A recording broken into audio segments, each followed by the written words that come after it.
Welcome to Learning to Glow, a show about wellness, skin health, and self-development. I'm your host, Jess. I'm a mom, entrepreneur, and skincare expert. I'm so excited to share tips on how to achieve healthy skin and bring amazing guests in the field of health, fitness, aging gracefully, and personal growth.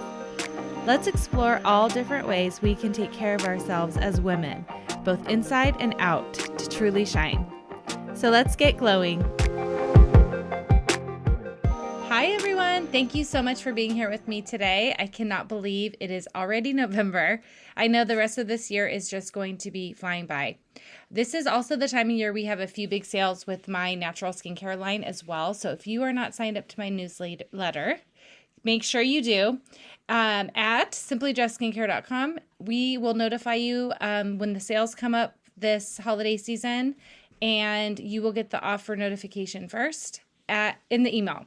I also share the link to each week's episode there, so you never miss a Learning to Glow episode. And I do not spam. I do like one email a week, and there's some really great tips if you are looking to improve your skin as well. But today we have a favorite guest back on the podcast, Yvonne Abdi. She is an incredible certified nutritionist. She's helped over 3,000 clients and has over 15 years of experience in the world of sustainable fat loss. She specializes in the belly area for fat loss and has helped me personally on my journey. Today we're talking about the myths of weight loss, especially in women in midlife. She shares the most common myths her clients have come to her with and how some of these hinder our progress as we try to navigate the changes in our body during this time of life. We also talk GLP-1s, what she sees in her clients that are taking them, and also some really important examples of what to eat. Great protein and fiber sources and so much more. This is such a good episode. You can go to the show notes to find Yvonne's first episode as well, which was, like I said, one of my most downloaded episodes. We talked about belly fat and fat loss, and the link to some of her top suggestions for supplements that help aid in fat loss. She also has an ebook that I will link as well. This is such a good one. I hope you guys enjoyed it as much as I did, and here she is. Hello, everyone, and welcome back to our show, Learning to Glow. I have a returning guest, Yvonne Abdi. Thank you so much for being here with us today. Absolutely. Thank you for having me again. Your first time being on the show was like one of my most downloaded episodes. So I am so excited to have you back because obviously what you shared was so important to so many women. So before we get into our topic of the day, can you just like introduce yourself, tell us what you do in case anyone hasn't heard that first episode? And by the way, I'll link that in the show notes. If you haven't heard that, please go back and listen. But Yvonne, tell us about you. Yes. So I am in my 50s and I love helping women empower themselves to not only like burn fat and have stronger muscle fibers, but also to feel their best and feel comfortable in their clothes, and also reducing just blood markers in general that have to do with like cholesterol, triglycerides, A1Cs, and helping people actually, if you're eating a certain way, you're going to have all of those different things happening in a very beautiful way. So once I learned a lot about the science of fat loss, I thought we should definitely empower other people to do it. So it was about 20 years ago that I learned about it. I went through my schooling, and about 15 years now I've been practicing. I've seen over 3,000 clients. I really enjoy helping people feel their best and get results. And locally, so I do work with people worldwide, but locally, when I do have a client that's local, I do like incorporating an ultrasound so we can visibly see that fat loss, see the new muscle fibers, and see what's happening under the skin. Yay. I know. And I'm a client of yours. So I have seen how much you've helped me. And in my life, I started working with you a year ago, and I still have the weight off. I still have a few more to go, which I'm working on. But you are like the first person that's helped me get past those hurdles. So because it is tricky and it is different. So, you talked about the age, and a lot of women realize as we get into midlife and, late 30s, 40s, at 50s, whatever, things are changing and things are different. I want to start with, because of the amount of information that we get bombarded at us, we are so targeted as women when it comes to the weight loss and the fat loss. I want to talk about myths of of this because we think we know what to do or what the right thing to do is because we hear it a million times, but a lot of those things are incorrect.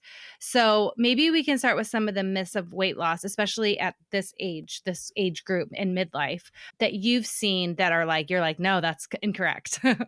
Yes, the biggest one that a lot of my clients have heard from their doctor is you just need to eat less and move more. So that's just an oversimplified and often very harmful way to teach a person what to do. When you go on an extreme calorie deficit, it's really hard on the body because you'll start to lose muscle loss, which is already happening as we're getting older, right? So we want to preserve that muscle and we want to make sure that fat loss is happening. That makes fat loss all the more harder. Mm. So that is one myth that I really don't like. It's very misleading. And it's the number one myth that women are told by their doctors, by either their OBGYNs or their primary care doctors. And I've had doctors that have said, I used to say that until I started experiencing it myself and realized that I tried to do that. And since that's not really the answer to what you really need to do, because you do need to make sure that you're getting good amounts of protein, they actually realize that that isn't the best way to guide their clients, their patients. So that is one myth that a lot of my clients feel like, whew, I'm so glad I don't have to starve my body. That's what the exception for some clients of mine are on GLP-1s, where there's a brain stomach interaction with their digestive system, which is allowing the process not to feel so grueling and so horrible. When people are on GLP-1s, that's a little bit different. But as far as starving the body, you don't want to do that. So, and then the type of workouts that you do, I did go to learn more about how to move more. Well, what does that incorporate, and that's going to be important, and taking baby steps so that we don't hurt our body along the way, trying to do too much at one time. Yeah. So I guess it's important to talk about that because a lot of women have been like, I'm not moving the needle with my diet, so I'm just going to go down with my caloric intake. Now you're having people who are doing like 1200, 1100, 1000 calories or less. And it's like they're killing themselves trying to eat so minimally and then they're still not seeing results. And like you said, muscle loss is one of the negative side effects that can happen when you're eating so little. But are there any other negative consequences for having that type of mentality where you think, okay, I just need to really restrict my calories? What other things can happen when you do that? Well, the body starts to realize that there's less calories, and so it adapts. The body adapts to that. So it slows the metabolism down, and then it starts to really try to conserve your energy. And when the body is doing that, we're ending up with a lot of people with a metabolism that's not working correctly. So that's happening. Fat is being stored because it needs to preserve fat for us because it feels like it's in a danger zone. Mm-hmm. So we're actually not getting the very thing that we're looking to get through that process. There's Mm. also this other myth that if you starve your body, you'll burn fat. And so a lot of people are doing these fastings where they're really starving their body, but they're still like trying to work out during that process, still trying to keep up the normal routine.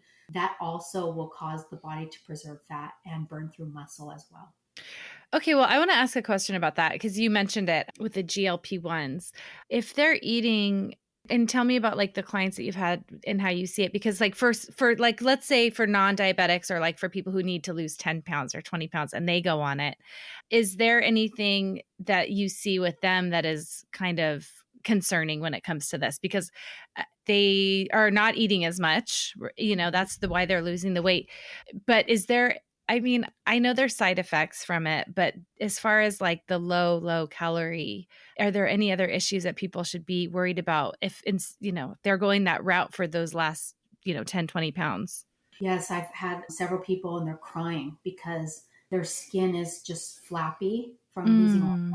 So they lose a lot of muscle. There are ways to counteract it, depending on the client and what their needs are. We create what's called like a macro breakdown. We get educated to teach them, since they're eating a smaller amount of calories, what they need to do for their body to counteract that. But because a lot of people are doing it and not making any changes along the way, the behavioral changes are very fundamental if they choose to go off of it, which is what the majority of people want to do.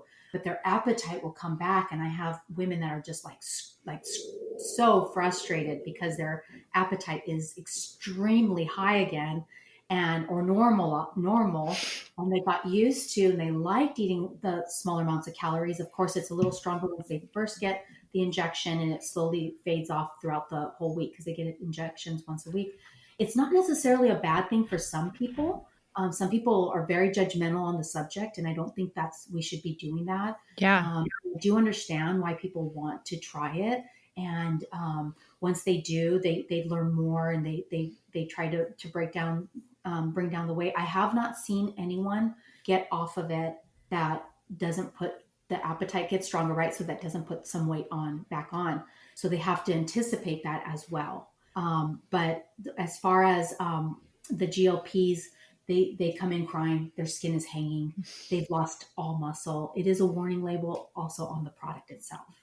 So have you had any clients who've gone on it and then are successful at their, staying at the weight that they want and happy and healthy? Majority of people that I'm working with are still on it, and kind of go back and forth. So Okay. they go off of it for a little while, then they go back into it. And so they feel like their hunger is just so strong because they're just so used to that huge appetite suppressant, that it gives them. And there is some nausea that comes with it sometimes, the majority of times. So that can keep them from feeling hunger as well. So some people want to stay off of it for a little bit, go back on, and it tends to be a cycle. I have yet to have someone stay completely off of it. Okay. But they do tend to go off for a while and then go back on. So we'll see. I mean, this is just the beginning of it. I know. It's one of those things that they are finding some really good benefits with GLP-1s. So it's not necessarily a bad thing. And I want people that are on it not to feel bad about it, because a lot of my clients they're whispering when they tell me about it. And there's no one in the room. Well, some people do have a lot of visceral fat as they get older, and we are seeing some changes in that area when they incorporate a different diet with the GLP-1. Okay. And so that's where it's really important to learn more about protein synthesis, the value of protein, what foods do contain protein. A lot of times the things we think are protein based are not. So that's going to be an important factor for them to really incorporate as they're doing the GLP-1s. That's really helpful. I mean, we haven't really talked too much about these, but I feel like it's an important thing to mention because it is out there and there's probably listeners that are on it. And, like you said, it's nothing to be judgmental about. But I think if you go on something like this, perhaps your doctor didn't break down some of these things, and then you don't have the tools to make sure that you're not losing the muscle that you are, trying to maintain and gain. So I think it's important that we talk about it. Have you seen any real negative side effects from it? Or has it just been the nausea and things like muscle loss and things like that? So no real side effects at all. There was a doctor that did say he works with the colon. He did say that some people, because they're not taking enough fiber, there's food rotting in their system. So the foods that you take in are going to be very important so that we don't have rotting food in the colon. And it's going to be really important for, in the intestines. Mm-hmm. So there's a couple of little things that we have to watch out for and really hone in on to preserve the bone and muscle, since that's what's already kind of going down as we age and through the aging process. So we have to keep that going through making sure they're doing weight-bearing exercises correctly, compound strength training at least twice a week. Mm-hmm. And then they would want to be careful to preserve the muscle with their diet as well. And then their fiber for getting the intestines to clear out a little bit. So as long as they're doing some fundamentals, these clients have been so happy. I had one lady that was trying to do it on her own for over a year. She came in and we just got nothing but fat loss and muscle gains through using the GLP-1s as well. So she was so happy because she just had some missing pieces and Hmm. didn't know exactly how to change the behaviors that would help with all this. And she did lose 100 pounds. Oh, wow. That's Yes. amazing. So that, Okay. extra weight, some people need it. That extra Yeah. weight is actually so hard on their body. Yeah. So it's one of those things that, once we get a bigger picture of what's going on with the person, then I can help and guide them accordingly. Because some people, they're going to obesity. It has so many issues as far as with death and early death. So it is something that some people need. We do have clients that are doing it for their 10, 20 pounds, and they're super disappointed because they lose too much muscle. And those are the ones that are usually crying. They're like, oh my Yeah. gosh, it's just all muscle loss. They're realizing that to have that confidence, they do need that muscle. We need that muscle on the body for that confidence or for our clothes to fit well. And we don't want our pants sagging on the tush area, but that's some of the consequences that can happen. Yeah. Oh my gosh. Okay. That's great. I'm so glad we talked about that. So tell me, are there any other myths before we move on that you see your clients come in with and think, okay, I'm doing everything right. I'm doing everything I've been told. And you're like, oh, we gotta talk about that. Yes, all calories are equal. So they just look at Okay. calories. That's Okay. very, very common. And it's the first thing they look at in a package. And I teach them to look at packages differently. So there are three macros that equal calories. So we should be going a little deeper into the three macros, which is going to be protein, carbs, and fats. And if we look at the protein, carbs, and fats, there's some underlying things that we would look at depending on what a person's health issues are. So, but we would want to look at all three to learn about macros, which equal calories, and making sure we're getting enough of each. Hmm. And we live in a world that's very, very easy to get carbs and fats and enjoy those. And it's cheap food. I mean, a lot of big businesses don't want to have to spend their money on the protein because the protein's going to cost the most amount of money. But if you are able to get to know what's going in your body through your macros, it will change your life. And it's pretty easy to use the app MyFitnessPal. So it's technically true that in energy terms, calories in, calories out, the body utilizes the calories. But it's not necessarily true in the sense that all three macros are used a little bit different. Protein's thermogenic, fat is essential. So sometimes it'll burn and smooth out fat. So people are a little surprised to learn about macros are more important than actual just calories. Yeah, I think that's huge. And then if you're eating, like, I think this is one of the biggest aha moments when I started working with you is that the protein is I was so under eating protein. And like you mentioned, like there's certain foods where we're like, oh, I'm going to get some protein by having a handful of nuts. And you're like, wait a minute, that's a fat source. Like, but you think like all the magazines growing up, it would be like protein, almonds and eggs, and which eggs are great. But just like when you really broke it down for me, I saw, okay, eggs are what, 6 grams of protein for one egg? Is it six or? Yeah, grams of protein, 5 grams of fat, but you have to times fat by 9 to get calories, and you have to times protein by 4 to get calories. So what happens is you'd be better off looking at the percentages, which you can do on MyFitnessPal, but no one really looks at it. So it's kind of like learning a new language for a lot of my clients. They're like, wow, I learned so much. I was working I'm the nutritionist on staff at the Coto de Casa Premier Golf Club and tennis court area. And one of the tennis coaches, he goes, I need to get protein. He grabbed a banana and put Jiffy's peanut butter on there. And he goes, and I said, where's your protein? He goes, the peanut butter. And then the personal trainer next to him goes, yeah, we're putting peanut butter on this.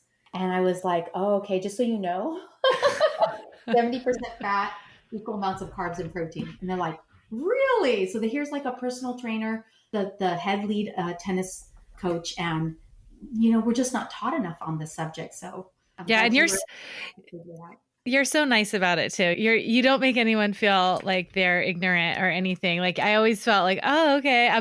Especially someone who has been knee deep in health and fitness for so long and in unhealthy ways and healthy ways, and you think I would know so much more than I did. And when we started working together, I was 47. And I'm like, oh, like there's just so much of this, like you said, we're just not taught and we're so confused about. And it's like, no wonder when we hit a certain age and things are changing that we don't know where to start, where to go. And so maybe could you talk a little bit about that? You had mentioned like when we get into a certain age, our body composition can change. Can you get into a little bit more about educating us on that? There's a lot of people who have probably been just living their lives and having the same diet and exercise, and then all of a sudden they're gaining fat and they're like, wait, well, I didn't do anything different. Yes. So as we get older, after the age of 40, our body cellularly does not want to take in that protein very easily. So that's where I teach a lot about the BV or of the protein or how it penetrates into the cells becomes very important. And so what I want people to understand is that as we get older, we need to make sure we're taking in higher bioavailable proteins. It's also called BV proteins, but that's why you'll see me emphasize the importance of certain protein powders. And then we have to make sure that it doesn't have chemicals in it. A whites are really high at absorbing into the cells. You actually don't poop any of it out. Your body utilizes every part of it. The same thing with fish. And so cottage cheese, it's an alkaline, it's fermented. So it's one of those things that our body uses it completely different. So it's important to understand foods and how they work with the body and how to incorporate a little more of certain foods as we get older so that the body can utilize it more. We're actually helping those cells. We're just feeding them very naturally. Beef is very low. And so, I do love to have myself a protein style double cheeseburger occasionally, but I do limit the amounts of beef that I take in since after the age of 40. Same thing with pork and same thing with processed meats. So we have to be careful. One of the myths is weight equals fat. Oh gosh, but if you're incorporating more of these proteins, sometimes you'll be losing extra fat, but you're gaining this muscle that your body needs. So that myth is not true because muscle is denser. So we'd want to pay attention to how our clothes fit too. If we start incorporating more protein and a person doesn't have a lot of weight to lose, boy, they'll lose that fat, but they'll gain that muscle and the scale will actually go up. So it just depends on a person's body type as well. But after the age of 40, we definitely want to make sure that we're eating a little bit cleaner so that our cells are able to penetrate and grow the muscle a little bit more along with weight bearing exercises. Yeah. I love that. Okay. So a little earlier, you mentioned fiber, and I just thought maybe you could give us some examples of what to eat for fiber, because I feel like that's definitely something that people are talking more about. It was like protein, protein, protein for a long time, but nobody talked about, like you do, what kind of protein, like what you just explained to us. They don't talk about that. They just say, get your protein. And I think as we are really fine tuning what we're eating, knowing all of those examples that you gave us and what is really going to be more available to us and helping with our muscle growth is so important, because you don't hear that. But what about now that people are starting to talk about fiber? Like, give us some examples of how we can incorporate more of that. The biggest way to get your fiber is going to be through vegetables. Dark leafy greens is the biggest bang for your buck because it's over 50% fiber.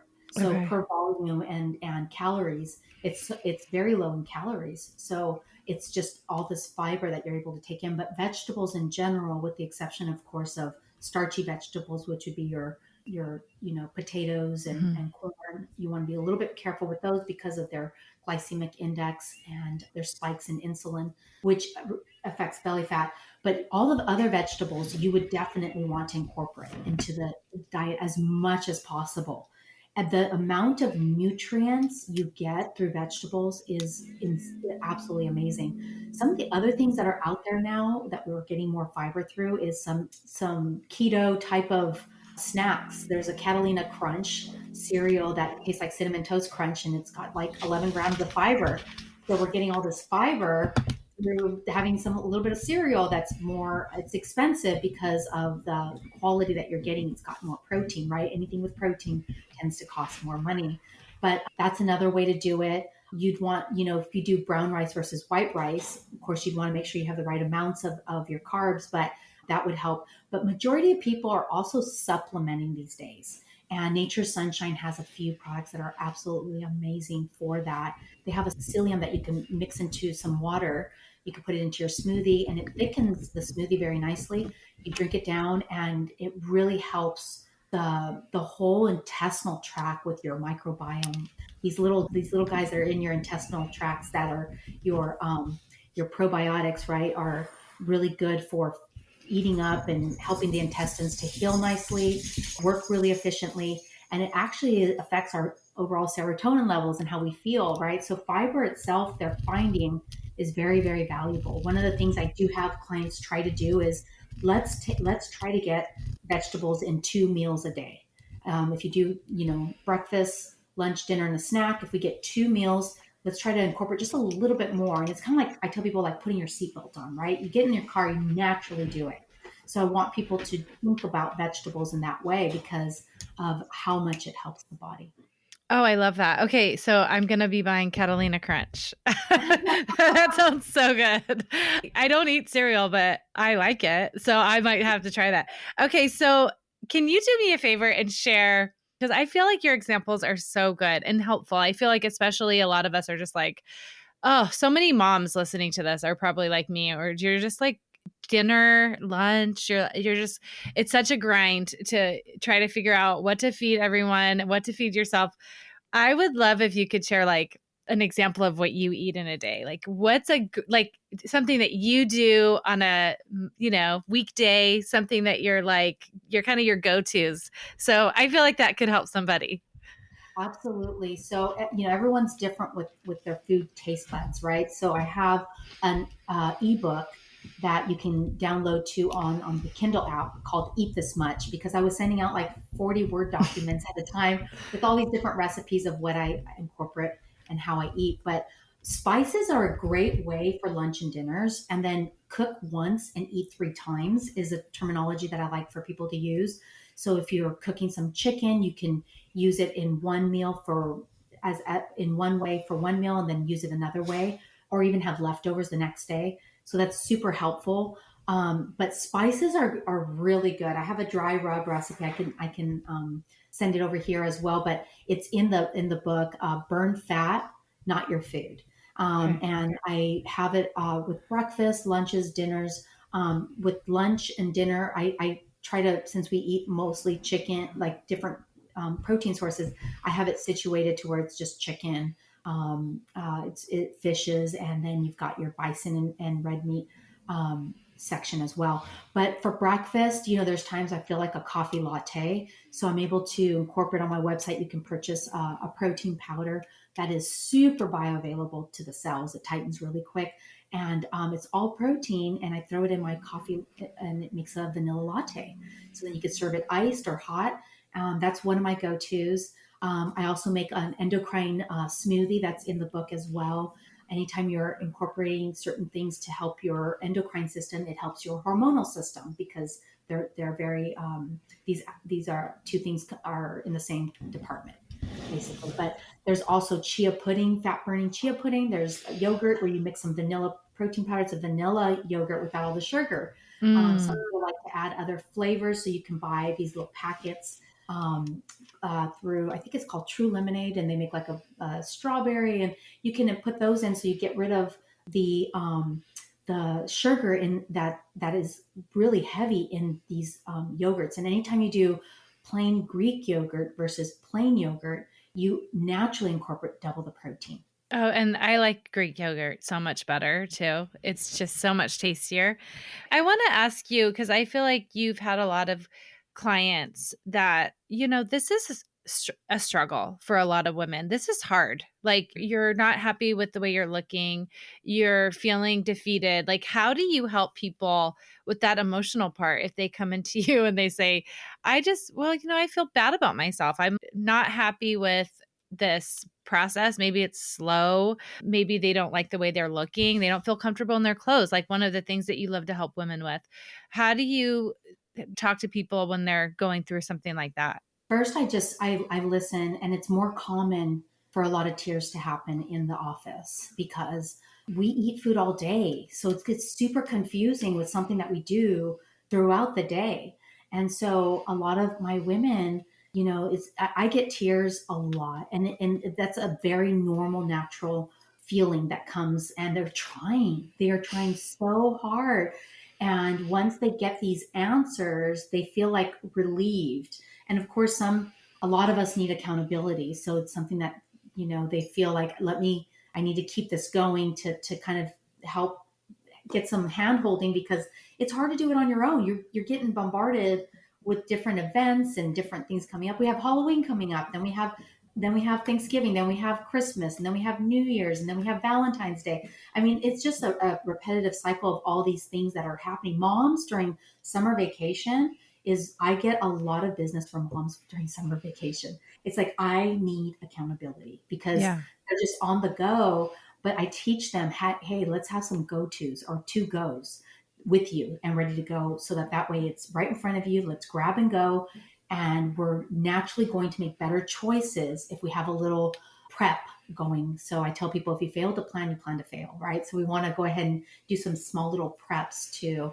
But it is very common to have those tears. I think about 80% of my women come in just needing to just get that off their chest, Yeah. of the struggles and how they feel. Yeah, it's emotional. And a lot of times we turn to food for emotions. Well, I mean, it's like this cycle. You could be feeling bad about yourself and then you reach for more food and you're like, "Oh, wait, this is not the right thing to go for." But it's so easy to do, and it could be an emotion of boredom or stress, or there's been things where, I reach for things and I don't even it's like that mindless thing that people deal with, where it's like, you don't even, how did this chip get in my hand? I have no Yes. idea. And we were rewarded a lot of times with food when we were kids. So it became like a reward system. And there's different triggers that can cause it, right? If we as moms, if you're just pouring yourself out all day and you don't get a moment for yourself, it's easy to turn to food as a reward system because it's the kids are getting it too. So let's just grab and it becomes very easy. That's how that chip ends up in your hand. So, so it is something that we do dive a little deeper and go into and find solutions and find those trigger points. And then that way, you still feel rewarded, and we find what's causing it, so that way, when that does come up, where we have the wherewithal and the awareness, versus like an iceberg where we were not really aware of what was happening before, right? The conscious versus subconscious is so different. And the more awareness that you create around the different issues coming up, the more we're able to address them and find a solution. Yeah, I know. And you help me with that too, because there's times you have to be like, this is step one for anything in our lives. I feel like be aware. Okay, this Mhm. is the time that I am dipping in energy and my body is probably craving sugar or something. So what am I gonna have ready? And so I don't have to get to that place where I'm just grabbing whatever or eating, food off your kid's plate without even thinking about, like, is this what is going to nourish my body today? That is Yeah. so common too. Yes, and tricking the taste buds, right? A lot of the little things that we created had to do with tricking the taste buds, so you still feel like you get that sweetness in life, but you're actually in a strong fat burn instead, Yeah. right? So that's really important. Yeah. And I think that's why the examples that you have are so important too, in learning, okay, this is going to help me with my muscle growth versus, the sugar. I think another thing could you just touch upon real quick is what I don't think people realize is the sugar and how that can be really like this little silent thing that just you don't even pay attention to, especially if you're looking at calories. I remember one time I was talking with you and I had like a really high sugar day and you were looking at my stats and you're like, "Oh, wow, it was from pomegranate seeds." And I was Yeah. like, "Oh my gosh, I had no idea. I thought pomegranate was like low in sugar." Yes. And that's where that falls along the myth that says you can spot reduce fat through doing crunches. A lot of my clients come to me, they're like, I'm trying to spot reduce my fat and I'm doing all these crunches. And they don't realize that the belly fat has to do more with food and nutrition than it does with the amount of crunches that they're doing. So we'll have this layer of what's called surface adipose tissue, and the deep adipose tissue will stretch out and grow this layer of fat just around the abdominal when it comes to certain amounts of sugars that we're intaking. And so a lot of my clients that are coming in, they're like, I do, certain amount of crunches. I do them every day. And gosh, when we do the ultrasound, we could see the abs are flat, but there's these two layers of fat that are coming from certain amounts of sugars that are naturally occurring in foods that need to be slightly reduced, or sometimes if it's not worth it, because I teach a lot of my clients, is that worth it? And they tell me, they get to tell me how their taste buds feel about that food. And if I hear a yes, then we do this whole strategy for reduction. And if it's not worth it, then we just pull that right out so that they could have something they enjoy instead. Yeah. Oh, it's so important. It's such a little switch that you don't realize could be causing a lot of problems. Like I didn't realize that sugar could be such a hindrance to my fat loss, but it was. So you did mention like some supplements. I just want to ask, like, for the fiber, you mentioned psyllium husk, and then making sure that we have a good probiotic is important for this whole process of getting healthier and as we age. But is there any other supplements that we should be looking into if we're on a fat loss journey in our, midlife? Absolutely. So we really have to take care of our intestinal health and nutrition.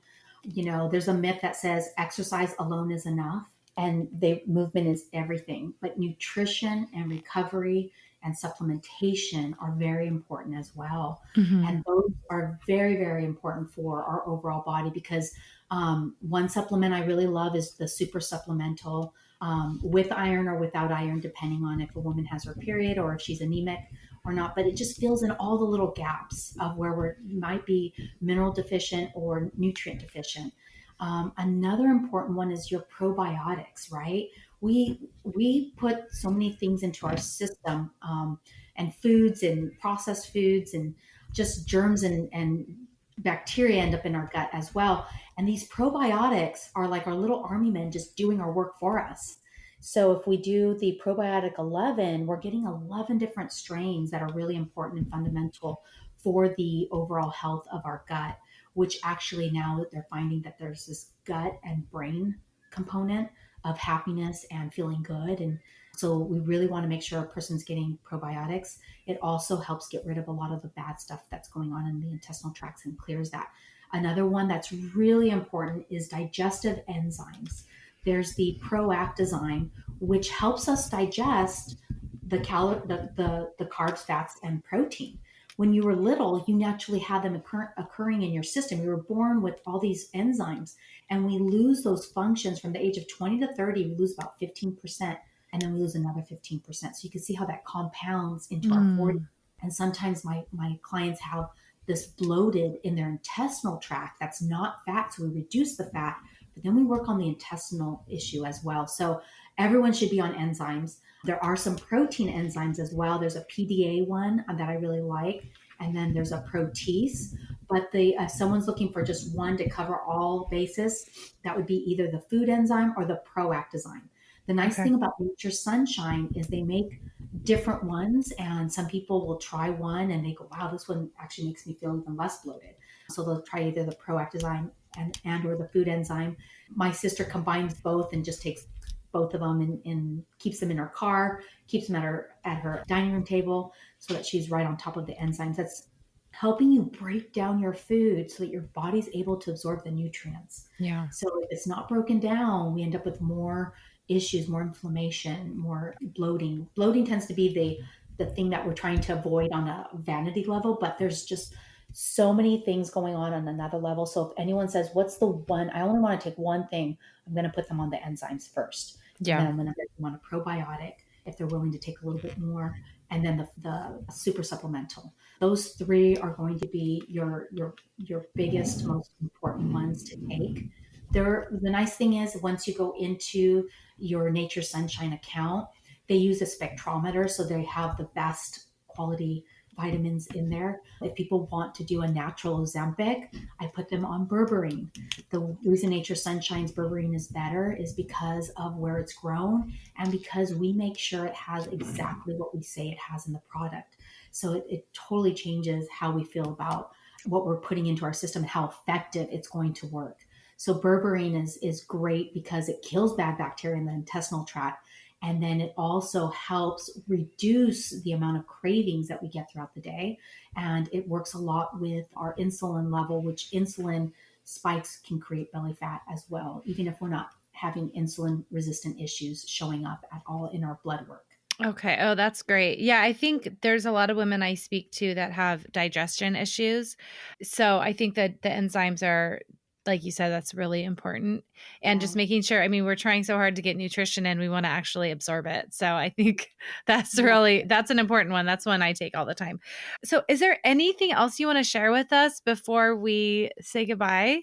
I think that just helping people understand these myths and feeling Yeah. more empowered is what I live for. So if people do have any questions, they can feel free to reach out. You and I both understand the value of nature's sunshine. So if you have that link in there for them to, we work with our clients when it comes to products. So, and you do too. So it's nice that we have that availability to understand health and then help them with these products. But thank Yeah. you for having me as Yeah, well. I'll make sure to link your information and all the supplements that you recommended. I'll make sure to link all of that and your ebook because I know we all need new ideas for what the heck we're supposed to make for dinner. And like you said, I think it doesn't have to be so complicated to us where we can like cook once and then just do a few meals out of that. And that's kind of like the way I like to do food too, because if I don't have to cook 3 times a day, that's all the better, all the more time I'll have. So this was amazing. Thank you so much for coming and sharing. You're so knowledgeable about all of this. So we'll have to have you come back on soon and Oh, there's so thank much more we could talk about, but thank you so much. Okay, thank you, Jessica. Thank you for listening to this week's episode. Please subscribe and review so we can reach more people who want to learn to glow alongside us. See you next time.